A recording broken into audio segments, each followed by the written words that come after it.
హల్లెలూయా. దేవునికి స్తోత్రములు. ఇప్పుడు వచ్చిన మీ అందరికీ వందనాలు తెలియజేస్తున్నాను. ఈ చదవటువంటి మూడవ కీర్తన 5వ వచనం ధ్యానం చేసుకుందాం.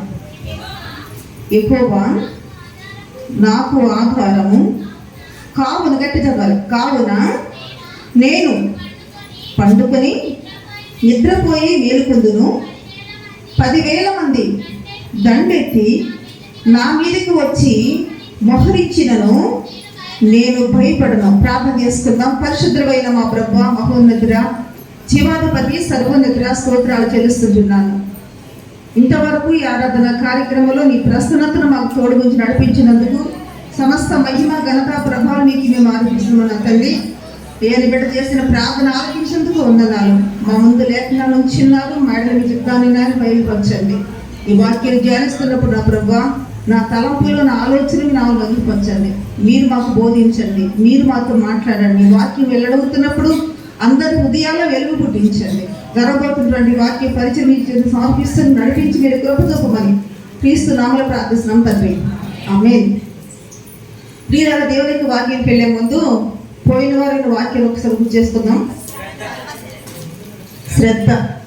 శ్రద్ధను గురించి మనం ధ్యానం చేసుకున్నాం. మరి ఎంత శ్రద్ధ మీరు నేర్చుకున్నారో నాకు తెలియదు, కానీ ఏదేమన్నా కూడా దేవుని కార్యాలు మనం శ్రద్ధ అనేది చేయకూడదు. హల్లెలూయా.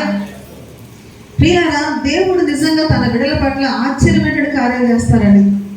ఎంత ఆశ్చర్య కార్యాలు అంటే, ఏదైనా కష్టం వచ్చినప్పుడు, శ్రమలు వచ్చినప్పుడు అసలు మనం ఏం చేయకుండా కూడా దేవుడే చేస్తారు. అని ఎలా అనుకుంటున్నారా? బైబిల్ గ్రంథంలో ఉంది. ఈరోజు ఒక రాజుని, తర్వాత తన యొక్క దేశంలో ఉన్నటువంటి జరిగిన కార్యాన్ని మీ ముందు పెడతానికి ఇష్టపడుతున్నాను. అయితే ఇప్పుడు చదవబడిన లేఖను బట్టి మరొకసారి ధ్యానం చేసుకుందాము. యెహోవా నాకు ఆధారము కావున నేను పండుకొని నిద్రపోయి మేలుకొందును. 10,000 మంది దండెత్తి నా మీదకి వచ్చి మోహరించినను నేను భయపడను. హల్లెలూయా.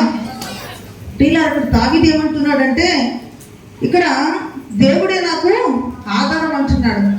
దేవుడే నాకు ఆధారం కాబట్టి 10,000 మంది నా మీద దండెత్తి వచ్చినా సరే నేను ఎటువంటి భయపడనన్న విషయాన్ని ఇక్కడ దావీదు తెలియజేస్తూ ఉన్నాడు. అందుకని ప్రియులారా, దేవుడు తన బిడ్డల పట్ల అద్భుత కార్యాలు చేసే దేవుడు.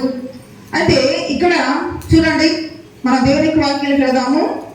2 దినవృత్తాంతములు 20వ అధ్యాయము 1వ వచనం ధ్యానం చేసుకుందాం. ఇది అయిన తరువాత మోయాబీయులను, అమ్మోనీయులను, ఆ మియోనీయులలో కొందరును దండెత్తి యెహోషాపాతు మీదకి వచ్చిరి. హల్లెలూయా. యెహోషాపాతు అనగా యోధారాజు. ఈ యోధారాజు మీదకి ఎంతమంది వచ్చారట? మోయాబీయులు, అమ్మోనీయులు, మియోనీయులు, ఇంకా కొందరు యెహోషాపాతు మీద కనుక యోధా రాజ్యం మీదకి దండెత్తి వచ్చినట్టుగా మనం చూస్తున్నాం. అయితే వచ్చినప్పుడు ఇంకా మనం అదే కింద వచ్చి చూసినట్లయితే అది కంటిన్యూ చేయండి. అంతలో కొందరు వచ్చి సముద్రపు ఆవల నుండి సిరియనుల తట్టు నుండి గొప్ప సైన్యం ఒకటి నీ మీదకి వచ్చుచున్నది, చిత్తగించము. వారు హససోను తామారు నందు అని ఎంగేదిలో ఉన్నారని యెహోషాపాతునకు తెలియజేసిరి. హల్లెలూయా. యెహోషాపాతు ఎటు చూసినా దుర్వార్తలు పడుతున్నాయి. యెహోషాపాతు ఎవరండి? యోధారాజు.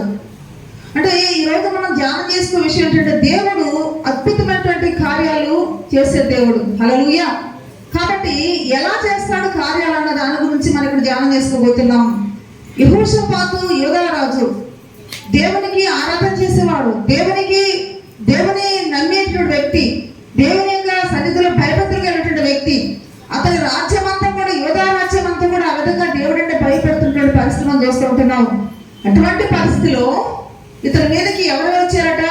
అనేకమైనటువంటి శత్రు రాజ్యాలను కూడా ఒకేసారి దండెత్తి యెహోషాపాతు రాజ్యం మీదకి వచ్చడం మనం చూస్తుంటున్నాం. ఇదంతా చూసినప్పుడు యెహోషాపాతు స్థానంలో, అంటే నేనేమంటానంటే, ఒక విశ్వాసికి కొన్ని సమస్యలు ఒకేసారి వచ్చి పడుతూ ఉంటాయి. హల్లెలూయా. ఒక సమస్య వచ్చిందంటే ఇంకొక సమస్య అనుకునే విధంగా మన మీదకి వస్తూ ఉంటాయి ప్రియులారా. అందుకని మనం ముందు మాట చదువుకున్నాము, కీర్తనలు చదువుకున్నామండి, యెహోవా నాకు ఆధారము.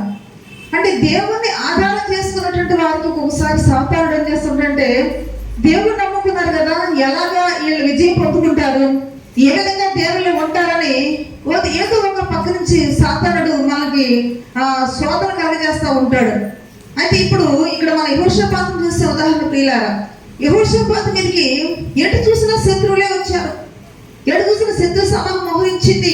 ఓ పక్కన ఈ యొక్క పక్కనటువంటి వ్యక్తులు అన్నారు, అయ్యా ఈ పక్కన వాళ్ళు వస్తే ఇంకో పక్కన వీడు వచ్చారు, మోహరించారు, ఏంటి మన పరిస్థితి అన్నప్పుడు ఆ పరిస్థితి అలాంటి కొన్ని వాక్యాలు మీరు తరపు చూద్దాం. చూడండి 23 వచ్చి చూద్దాము. 23 వచ్చి చూద్దాం ఒకసారి. అమ్మోనీయులను, మోయాబీయులను, శేయీరు మన్య నివాసులను బొత్తిగా చంపి నిర్మూలన చేయగలని కొంచెం ఉండి వారి మీద పడి వారు శేయీరు కాపురస్తులను కడమట్టించిన తర్వాత తమలో ఒకరు చంపుకున్నట్టుకు మొదలు పెట్టిరి. హల్లెలూయా. ఇక్కడ ఈ 20వ అధ్యాయము మొదటి వచనం కాడి నుంచి ఈ మాట చూసినట్లయితే 23వ వచనం దగ్గర పరిస్థితులు మారిపోయినాయి ప్రియులా. అంటే మనం ముందు చదువుకున్న వచనంలో ఏముంది, ఎటు చూసినా శత్రువులు పొంచి ఉన్నారు, ఎటు చూసినా శత్రువులు మోహరించి ఉన్నారు. ఎవరి మీద దండేస్తాకు వచ్చారు వాళ్ళు? యూదా రాజ్యం ఉన్నటువంటి ఈ యెహోషాపాతు మీదకి వచ్చినప్పుడు కొన్ని వచనాలు ముందుకు వెళ్ళినట్లయితే 23 వచనం మనం ఏం జరుగుతుందంటే ప్రియులారా, శత్రువులంట యెహోషాపాతు యుద్ధం చేయలేదు, అక్కడ యెహోషాపాతు సైన్య యుద్ధం చేయలేదు, కానీ వాళ్ళలో వాళ్ళు ఒకరినొకరు చంపుకోవడం మొదలు పెట్టారట. అద్భుతం కదా, హల్లెలూయా. ఇది ఎలా జరిగింది ఏమండి? ఇక్కడ రాజు చూడండి 3వ వచనం మనం చూసినట్లయితే, అందుకు యెహోషాపాతు భయపడి, హల్లెలూయా, అక్కడ భయపడినటువంటి పరిస్థితులు చూసాం మనం ప్రియులారా. ఎవరి విషయంలోని? యెహోషాపాతు విషయంలో అక్కడ భయకంపితమైనటువంటి పరిస్థితులు మనం చూసినప్పుడు 23వ వచనం చూసినట్లయితే, ఎవరిని చూసి యెహోషాపాతు భయపడ్డాడో, ఏ సైన్య సమూహం అయితే యెహోషాపాతు దండితో వచ్చినారో వారిలో వారి ఒకరిని ఒకరు చంపుకోవడం మొదలు పెట్టారట. ఇది ఎలా జరిగింది? ఒక్కొక్కసారి మన జీవితంలో ప్రియులారా సమస్యలు చూసినప్పుడు భయకంపితం అయిపోతాము, దానికంటే పోతాయి ఒకసారి. అని మధ్యలో ఏం జరిగింది అది మనం తెలుసుకోవాలండి. అర్థమవుతుంది మీకు?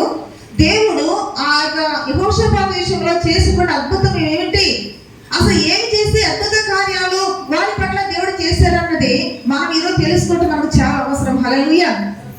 అయితే ఇక్కడ మన వాక్యం మనం చూసిన మొట్టమొదటిసారిగా యెహోషాపాతుకి ఈ విషయం తెలిసినప్పుడు, ఏ విషయం తెలిసినప్పుడు చెప్పాలి మీరు? వీళ్ళందరూ కూడా శత్రు సైన్యం అంతా కూడా మోహరించినారు, రాజ్యాలను దండెత్తి వచ్చారు.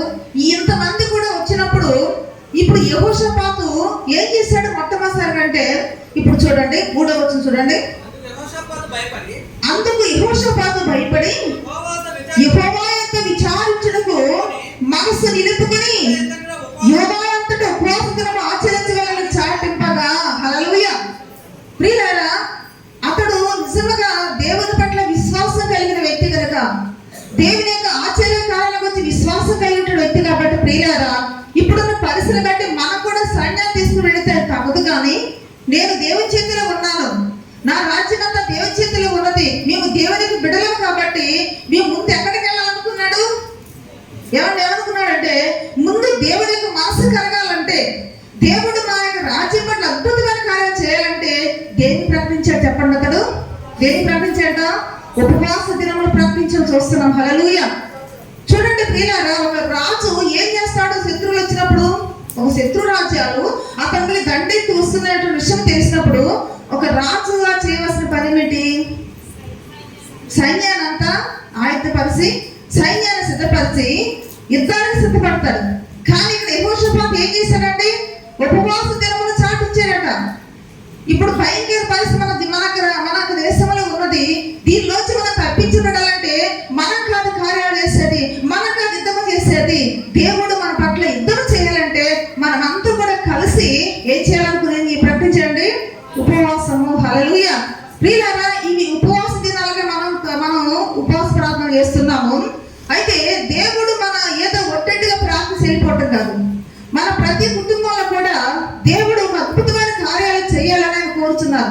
ఇష్టపడుతున్నారు. అది మన కుటుంబ జీవితంలో పొందుకోవాలంటే ప్రియులారా, యెహోషాపాతులో మనం చాలా నేర్చుకోవాలి ఈరోజు. హల్లెలూయా. యెహోషాపాతు కష్టం వచ్చిందని, శ్రమ వచ్చిందని, మరి శత్రు సమూహం చుట్టుకుని ఉన్నదని ఈ విషయం చూసినాడు ప్రియులారా. అతను మొట్టమొదటిసారి వచ్చిన ఆలోచన ఏంటంటే, అందరం కూడా కలిసి ఏం చేరుకున్నారు? ఉపవాసం చేద్దాము, ఉపవాసం ఉందాము. ఎందుకోసం అంటే మన దేవుడు సర్వశక్తుల దేవుడు కాబట్టి ఉపవాసం అనేది దేవుడికి సహవాసము. ఒక విశ్వాస ప్రియుల దీన్ని బట్టి మనం నేర్చుకోవాల్సింది ఏంటంటే, ప్రభు యేసు క్రీస్తు చెప్పిన మాట కూడా చూద్దాము. మార్కు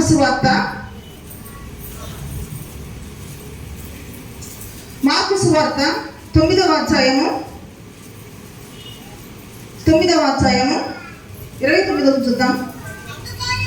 అందుకు ఆయన ప్రార్థన వలనే కానీ మరి దేని వలనో ఈ విధమైనది వదిలిపోవట అసాధ్యమైన మాటతో చెప్పాను. ఇక్కడ పుట్టుట్లో ఉంటుంది చూడండి, ఇక్కడ 2 చూడండి, అక్కడ ఏమో రాసి ఉంటుంది? ఉపవాసం వలననే అని కూర్చోబడి ఉన్నది. హల్లెలూయా. ఒక సమస్య అనేది ఒక మన జీవితంలో వచ్చినప్పుడు, ఒక కష్టం అనేది వచ్చినప్పుడు, ఒక శోకం వచ్చినప్పుడు, భయంకర పరిస్థితి కుటుంబం చుట్టుముట్టుకున్నప్పుడు, ఇక్కడ దారి లేదు, నేను జయించలేను, నా వల్ల కాదు, ఈ పరిస్థితి నేను మార్చలేదేమో, మార్చబడితేనటువంటి సత్యమైన పరిస్థితి మనం ఉన్నప్పుడు ప్రియులారా, ఒక విశ్వాసం చేయవలసిన పని ఏంటో తెలుసా? ఏం చెప్పారు ఇక్కడ? ప్రభు ఏం చెప్పారండి? ఇది ప్రార్థన అంటే ఉపవాసం వల్లనే దానికి అది సాధ్యమని ప్రభు చెప్పారు కదా. అంటే యెహోషాపాతు ఆ టైంలో ఏది చెయ్యాలో, ఏ నిర్ణయం తీసుకోవాలో ఆ నిర్ణయం తీసుకోవడం మనం చూస్తున్నాం ప్రియులారా. హల్లెలూయా. కాబట్టి ఈ రోజు నీకున్నటువంటి శ్రమ, నీకున్నటువంటి కష్టం, నీకున్న శోధన, మూసుకుపోయినటువంటి ద్వారాలను తేరబడాలంటే నా ప్రియ సహోదరి సహోదరుడు, మనము కూడా పరిస్థితులు మనం ఏం చేయాలండి? ఏం చేయాలి? మనము ఉపవాసం ఉండాలనే విషయాన్ని ఇక్కడ మనం నేర్చుకుంటున్నాం. హల్లెలూయా. అంటే ఇక్కడ యెహోషాపాతు చేసింది ఏమిటంటే, మొదటిగా ఉపవాస దినమును ప్రకటించడం మనం ఇస్తున్నాము. అయితే ఇక్కడ ఇంక రెండోది మనం చూద్దాం. ఒక్కొక్కటి మీరు గుర్తుపెట్టుకోండి. యెహోషాపాతు యొక్క ఆ జీవితంలో లేక యువత వారి యొక్క దేశంలో దేవుడు అద్భుతమైన కార్యాలు చేయవలసిన కారణం ఏంటో అంటే, ఇక్కడ మొట్టమొదటి నేర్చుకునేటండి యెహోషాపాతు చేసిన ప్రకటన ఏంటి? ఉపవాసము. కాబట్టి ఇంకా రెండోది మనం చూస్తామంటే చూడండి, అదే 20వ అధ్యాయము 4 చూద్దాము. యూదావారు యెహోవా వలన సహాయమును వేడుకొనుటకై కూడుకొనిరి. యెహోవా యొద్ద విచారించుటకు యూదా పట్టణములన్నిటిలో నుండి జనులు వచ్చరి. హల్లెలూయా. రెండోది మనం చూస్తున్నాం ప్రియులారా, ఆ పట్టణంలో ఉన్నటువంటి ప్రతి వారు కూడా మనం కూడుకున్నారట. అంటే చేసేవాళ్ళు చేస్తారు, వెళ్ళేవాళ్ళు వెళ్తారు అనుకోలేదు.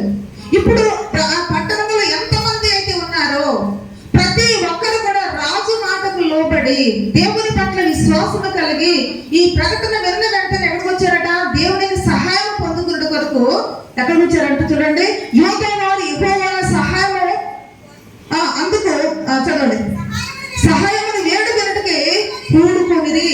అక్కడ ఏం చేశారంట? వారందరూ కూడా కూడుకున్నారట. ఒక శ్రమ వచ్చినప్పుడు, కష్టం వచ్చినప్పుడు వెళ్ళే వాళ్ళు వెళ్తారు అనుకుంటాం. మనము నాకు పని తెలియదు అనుకుంటాం, మా ఇంట్లో మొక్కలు వెళ్తున్నారు సరిపోదు అనుకుంటాము, లేకపోతే కనీసం ఒక 10 మంది ఉన్నారు అనుకుంటాం. వాళ్ళ నా కోసం ప్రార్థన చేయడం మానేస్తారా? ఇది మన వరుస ప్రియులారా. నాకు వెళ్ళటానికి వీలు కుదరటం లేదు కాబట్టి ఈ 40 రోజుల ప్రార్థనలో కానీ లేదా వేరే సందర్భాలు కానీ వెళ్ళే వాళ్ళే వెళ్ళాలి, చేసేవాళ్ళే చేయాలి, కనపడే వాళ్ళే కనపడాలి. హల్లెలూయా. ఇక్కడ యూదా పట్టణంలో ఉన్నటువంటి ప్రతి వారు కూడా ఏం చేశారంట? కూడుకున్నారట. ఏం చేశారు వారు? ఏం చేశారంట? వారు కూడుకున్నారు. హల్లెలూయా. ఈ రోజు మనకు దేవుడు చెప్పే మాట ఏంటంటే చూడండి, హెబ్రీయులకు రాసిన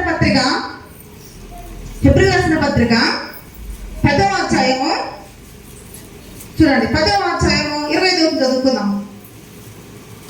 చదవండి. కొందరు మానుకొనుచున్నట్లుగా సమాజంగా కూడటం అనక ఒకరినొకడు హెచ్చరించుచు ఆ దినము సమీపించుటకు మీరు చూచిన కొలది మరి ఎక్కువగా అలాగే చేయొచ్చు. హల్లెలూయా. కొందరు మానుకుంటూ ఉంటారట ప్రియులారా. కొందరు మానుకుంటూ దేనికోసం అనుకుంటారు? సమాజము కూడటం మానేస్తారు, దేవునికి సంధిగా మానేస్తుంటారు. సమయ సందర్భాలు ఎప్పుడో ఒకసారి పేషల్గా వస్తారన్నమాట. అర్థమవుతుందండి? కానీ వాక్యం చెప్తుంది కదా, ఆ దినం సమీపించగలది మీరు సమాజంగా కూడటం మానక మరి ఎక్కువగా ఒకరిని ఒకరు ఏం చేయాలంట? పురుగొలుపుకుంటానికి కూడుకోవాలంట. హల్లెలూయా. అంటే ఇప్పుడు ఈ యెహోషాపాతు ప్రకటన వినటువంటి ఆ యూదా పట్టణంలో ప్రతి వారు ఏం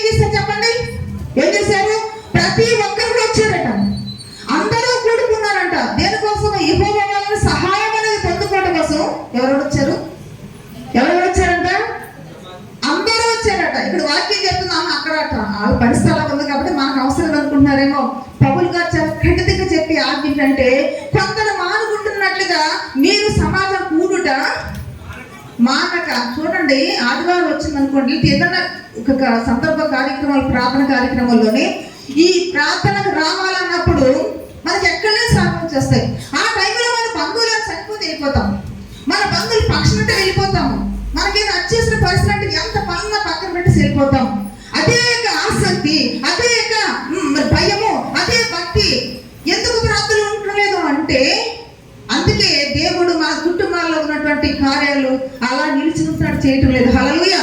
యెహోషాపాతు మనము 20వ అధ్యాయం చూసాం కదా, ఆ యొక్క జనులంతా కూడా లేక శత్రు రాజులు వచ్చినప్పుడు ఏం చేశాడు, అతను భయపడ్డాడు మనం చూసాము. తర్వాత 23వ అధ్యాయం ఏం చదువుకున్నాము, వారే శత్రువులే ఒకరిని ఒకరు చంపుకోవడం మొదలు పెట్టారంట. యెహోషాపాతు యుద్ధం చేశాడా?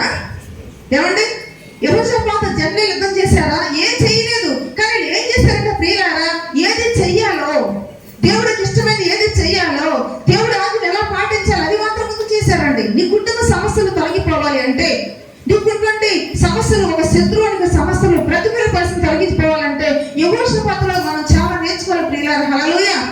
మనం చేయవలసిన చేయకూడదు చేస్తూ ఉంటాం.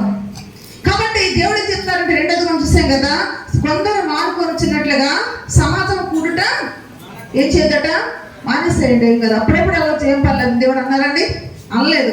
అందుకని దేవుడు యొక్క సన్నిధిలో వీళ్ళు ఏం చేశారట, ఏం చదువుకున్నామండి, 4వ వచనం, యోధావారు యెహోవా సహాయమును వేడుకొనుటకై ఏం చేస్తూ వచ్చారు వారు, దేవుని వేడుకోవటానికి, వీరి సమస్య ప్రభువు చెప్పడానికి, వీరికున్నటువంటి ఆ యొక్క కష్టమైనటువంటి ప్రతికూల పరిస్థితులను కూడా దేవునికి తెలియజేస్తాను వాళ్ళందరూ కూడుకున్నారు. పిల్లారా, నీ జీవితంలో వచ్చిన కష్టాలు దేవుడు తెలియాలి కదా. అంటే నువ్వు చెప్తే కానీ దేవుడు తెలియదు అనుకుంటే తెలుసు. హృదయ రాసిన ఎరిగిన దేవుడు, నువ్వు మన ఆలోచన పుట్టక మునిపి ఆయన ఎరిగిన దేవుడు. అయితే నువ్వు మాట్లాడాలి, అయితే నువ్వు చెప్పాలి, నీ అంతటా నువ్వుగా దేవుడితో మాట్లాడు. ప్రభానికి సమస్య వచ్చింది, ప్రభానికి కష్టం వచ్చింది అంటే యువత వారు పట్టణంలో అందరూ కూడా వచ్చి ఎవరి యొక్క ప్రతి ఒక్కరు కూడా ఎందుకు కూడుకున్నారు అక్కడ, వాక్యం చదవాలి ఏముంది ఇక్కడ 4వ వచనంలోనే, సహాయం వేడుకోవటానట. నువ్వు ఏం చేస్తావంటే, నా కోసం మీరు వెళ్తున్నారు కదా, అమ్మగారిని ప్రార్థన చేయమానండి, లేకపోతే మా కోసం ప్రార్థన చేయండి, మేమైతే ఇళ్ళకాడే ఉంటాము, మేమైతే పలానా చోటుకి వెళ్తున్నాము, మా కోసం ప్రార్థన చేయండి, ఈరోజు మాకు అర్జెంట్ పని ఉంది. ఇది మన యొక్క పరిస్థితులు అన్నమాట. అందుకే శత్రువు యొక్క సమస్యలు లాంటి పరిస్థితులు మనకి అలాగే నిలిచిన ప్రియులారా, యెహోషాపాతు విషయంలో దేవుడు చేసిన కార్యాలు మన కుటుంబాలు ఎందుకు చేయలేకపోతుందంటే, వాళ్ళు చేసిన పని మనము చేయలేకపోతున్నాం.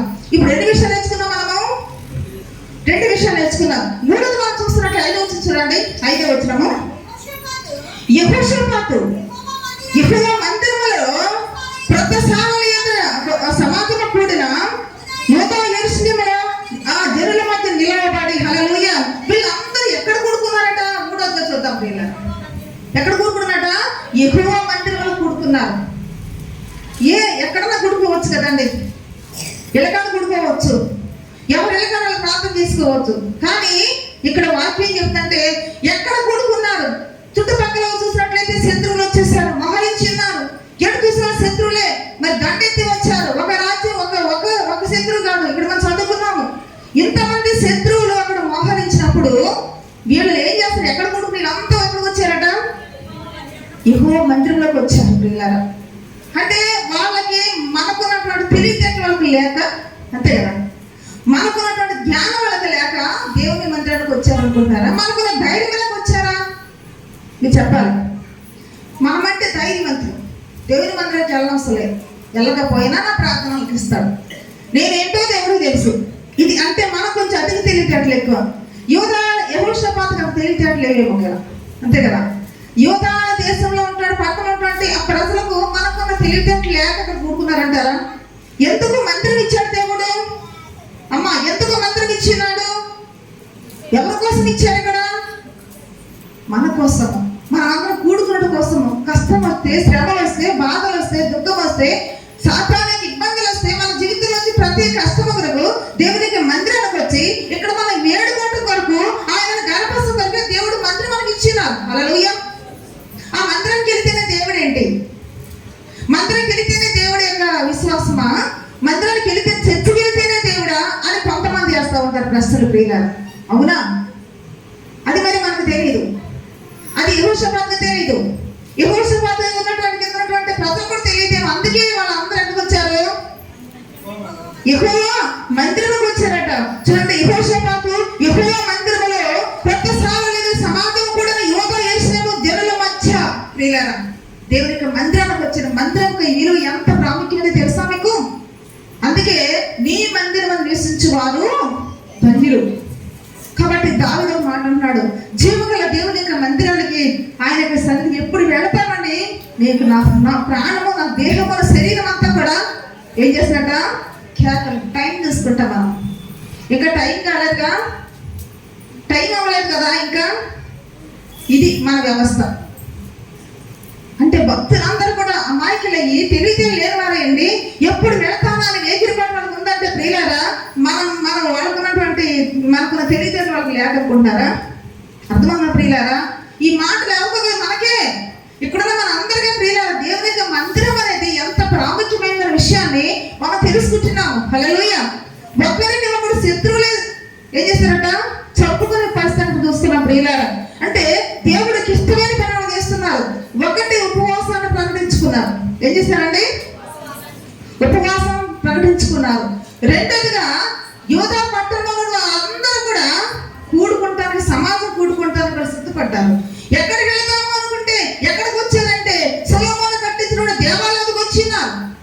సొలొమోను ప్రార్థన చేశాడండి. అదే తిరుగుతాము తీరవసలేదు. కానీ ఈ నీ పెద్దలంటే వారు తమకు తాను తగ్గించుకొని కష్టం వచ్చినప్పుడు, శ్రమలు వచ్చినప్పుడు, రోగం వచ్చినప్పుడు, శత్రుభావం వచ్చినప్పుడు ఈ నీ మందిరంలో ప్రార్థన చేసినప్పుడు నువ్వు వారిని స్వస్థపరచాలని చెప్పేసి ఇక్కడ వాగ్దానం చేశాడు దేవుడు.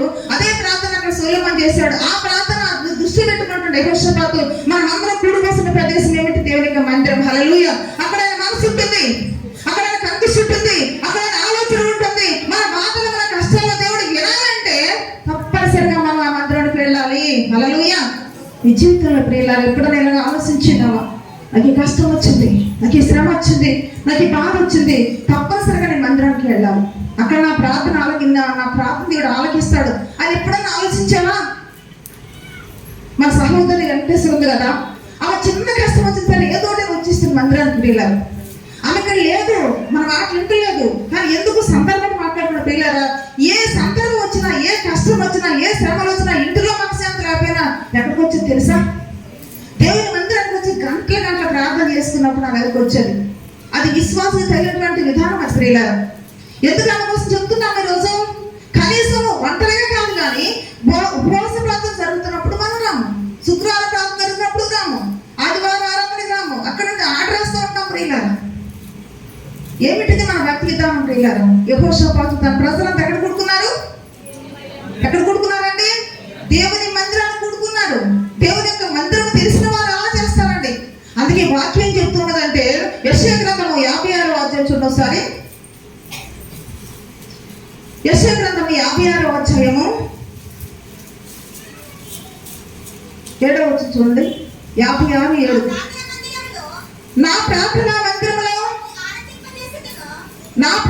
మందిరములో వారిని ఆనందింపజేసేదను. నా బలిపీఠం మీద వారు అర్పించు దహన బలులను నాకు అంగీకారము అగును. హల్లెలూయా. దేవుడు ఏమంటున్నారండి? ఏం చెప్పారు ఇక్కడ? చదవండి, మాట చెప్తున్నారు, మనందరూ కూడా విన్నాం కదా. నా ప్రార్థన మందిరంలో వారిని ఆనందింపజేస్తాం. అవును ప్రియులారా, యెహోషాపాతు తన ప్రజల యొక్క మరి విధానం చూసినట్లయితే 23 వచ్చిన శత్రువులందరూ నాశనం అయిపోయారు, ఒకరిని చంపేసుకున్నారు. తర్వాత ఎంత ఆనందించారు తెలుసా? ఎంత సంతోషించారు తెలుసా? ఎంత దేవుని యొక్క సన్నిధిలో గణపరిచారు తెలుసా? ఈ ఆనందం ఎవరికి వచ్చిన వారికి ఎందుకు వచ్చింది చెప్పండి? వాళ్ళు దేవుని యొక్క మందిరంలోకి వెళ్ళి ప్రార్థన చేశారు కాబట్టి. ఈ రోజు నీ కష్టము, నీ శ్రమ, నీ బాధ వచ్చినప్పుడు ఈ దేవుని యొక్క మందిరంలోకి వచ్చి ప్రార్థన చేస్తే దేవుడికి మాట్లాడుతున్నారు. ఏమంటారండి? నా ప్రార్థన మందిరంలో వారిని ఆనందింపజేస్తాను. దేవుని యొక్క మందిరంకి వస్తే ఆనందమే కానీ దుఃఖం కాదు ప్రియులారా. దేవుని యొక్క మందిరానికి వస్తే నీ కుటుంబంలో ఆనందకార్యాలు చేస్తారు తప్ప దుఃఖకాల పరిస్థితి రావు. అందుకని ఇంకా ఏమంటుందంటే, నా బలిపీఠం మీద వారు అర్పించు దహన బలులను నేను అంగీకరిస్తాను అంటున్నాడు. కాబట్టి ప్రియులారా, దేవుని యొక్క సన్నిధికి రావాలి. కష్టమతులు దేవుని యొక్క సన్నిధిలో మొదలుపెట్టాలి. నీ యొక్క హృదయం హావభావాలన్నీ కూడా ఆయన తెలియజేస్తూ ఉండాలి. ఉండాలి. యెహోషాపాతు చేసిన పని అదే ప్రియులారా. ఎక్కడ కూడుకున్నారు వారు? ఎక్కడికి వచ్చారండి? దేవునికి మందిరానికి వచ్చిన్నారు, దేవాలయానికి వచ్చిన్నారు. దేవుని యొక్క సన్నిధిలో వారికి ఉన్నటువంటి సమస్త బాధలు తెలియజెప్పుకుంటున్నారు. దేవునికి సహాయం కోసం వేడుకుంటున్నారు. నీకు దేవునికి సహాయం కావాలంటే తప్పనిసరిగా దేవునికి మందిరానికి రావాలని వాక్యం చెబుతుంది. ఎందుకంటే చూడండి, నా ప్రార్థన మందిరంలోనే వారు నేను ఆనందంగా చేస్తానంటున్నాడు. దేవుని మందిరం ఎక్కడ కొంతమంది పరిహిమాలక్కడ మాటలు మాట్లాడుకుంటూ ఇళ్ళకాడ కూర్చుంటారు. మరి దేవుని యొక్క సన్నిధిలో బాప్తిసం తీసుకున్నారు, మరి భార్య మాత్రం వస్తున్నారు కొంతమంది ప్రియులారు. మరి ఇంటికాడ ఎలగబెట్టి రాజకార్యం మరి తెలియదు. మరి పరిస్థితి చాలా దారుణంగా ఉన్నాయండి. రోజులు మంచిగా లేదు. నువ్వు ఎక్కడ ఉండాలో అక్కడ ఉండకపోతే, ఎక్కడ దేవుని ఆరాధన అక్కడ ఉండకపోతే అపవాద దృష్టి నీ మీద ఉంటున్న విషయాన్ని తప్పనిసరిగా మనం గుర్తుంచుకోవాలి. ఎందుకంటే చూడండి, 6వ వచనం ఏం చెప్తుందంటే, 6వ వచనం చూడండి, విశ్రాంతి దినమును 6వ వచనం 56 6వ వచనము యెషయా గ్రంథము, విశ్రాంతి దినమును అపవిత్రపరచకుండా ఆచరించుచు నా నిబంధనను ఆధారము చేసుకొనుచు యెహోవాకు దాసులై యెహోవా నామమును ప్రేమించు ఆయనను పరిచయం చేయాలని ఆయన పక్షాన అన్యులకు నా పరిశుద్ధ పర్యటనకు తోడుకుని వచ్చేది. హల్లెలూయా. ఏం చేయాలట? విశ్రాంతి దినమును మనం ఏం చేయకూడదంటండి? ఏం చేయకూడదంట? అపవిత్రపరచకూడదట. ఆ రోజే ఊరి ప్రాణాలు వస్తాయి మనకి, ఆ రోజే పక్షులు వస్తాయి, ఆ రోజే హాస్పిటల్ వస్తాయి, ఆ రోజే అన్ని ఎక్కడ లేని ఇక ముఖ్యమైన పనులను ఆ రోజు పెట్టుకుంటారు. అందుకే ఒక సమస్య పోతే ఇంకొకటి. అర్థమవుతుందండి? ఆ రోజే నువ్వు ప్రాణం పెట్టుకుంటావు, తప్పదండి అంటావు, దేవుడు సమాధానం చెప్పుకోవు. హల్లెలూయా. కానీ వాక్యం ఉంటుంది కదా, విశ్రాంతికి దినమున మనము ఏం చేయకూడదట? అపవిత్రపరచుకోకూడదు. ఇంకా ఆయన నిబంధన మనం ఏం చేయాలంట? ఆధారం చేసుకోవాలి, ఆయన సన్నిధిలో ప్రార్థన చేయాలి. అందుకనే యెహోషాపాతు ఈ పని చేశాడు కాబట్టి తన పితరైనటువంటి సొలొమోను కట్టించిన దేవాలయం యొక్క ప్రాముఖ్యతను గుర్తించున్నాడు కాబట్టి దేవుని యొక్క సన్నిధిలో దేవుడు మన ప్రార్థన ఆలకిస్తారు. ఈ శత్రు సమూహం నాశనం అవ్వాలంటే మనం అక్కడికి వెళ్ళి సహాయం కోసం కనుక్కోవాలి అన్నటువంటి మాట వాళ్ళందరూ కట్టుబడి ప్రియులారా దేవుని యొక్క మందిరంలో వారు ఏం చేశారట? కూడుకున్నట్టు చూస్తున్నాం. అందుకనే నా బలిపీఠ మీద వారు అర్పించు దహన బలులు నాకు అంగీకారములు అంటున్నాడు. ఇంకా నా మందిరం సమస్త జనులకు ఏమిటంట? ప్రార్థనా మందిరము. ఆయన మందిరము ఒకరికి కాదండి, సమస్త జనులకు ప్రార్థించే మందిరం అది. ఈరోజు దేవుడితో మాట్లాడుతున్న విషయాన్ని ప్రియులారా, నీకు ప్రార్థన చేసి ఆ ప్రార్థన ఆలకించేటువంటి స్థలం ఏంటో తెలుసా? ఏదండి? దేవునికి మందిరము. యెహోషాపాతు జీవితంలో జరిగిన అద్భుతమైన కార్యాలు నీ కుటుంబంలో దేవుడు చేయాలంటే నీవు కూడా ఈ విషయాలు తప్పనిసరిగా పాటించాలి. దేవునికి తెలియజేస్తున్నది. ఎన్ని విషయాలు ధ్యానం చేస్తున్నామండి? ఎన్ని విషయాలు? 3 విషయాలు ధ్యానం చేసుకున్నాము. ఒకటి, ఏం చేశారంటే వాళ్ళు ఉపవాస దినాన్ని ప్రకటించుకున్నారు. 2, మొత్తం అందరూ కూడా సమాజంగా వాళ్ళు ఏం చేశారట? కూడుకున్నట్టు చూస్తున్నాము. 3, ఎక్కడ కూడుకున్నట్టు? వారు దేవుని మందిరంలో కూడుకున్నారు. ఇక 4వ మనం చేస్తామన్నట్లయితే 20వ అధ్యాయము 2 దినవృత్తాంతములు 12వ ధ్యానం చేసుకుందాము. మా మీదకి వచ్చు మా దేవా, నీవు వారికి తీర్పు తీర్చవా? మా మీదకి వచ్చు ఈ గొప్ప సైన్యముతో యుద్ధము చేయటకు మాకు శక్తి చాలదు, ఏమి చేయటకు మాకు తోచదు, నీవే మాకు దిక్కు అని ప్రార్థన చేశాను. హల్లెలూయా. ఏం చేశారట? కూడుకున్నవారు మౌనులుగా ఉండలేదు. దేవుని మందిరానికి వచ్చే కదా వాళ్ళకి చేసేవాళ్ళు చేస్తారు అనుకోలేదు.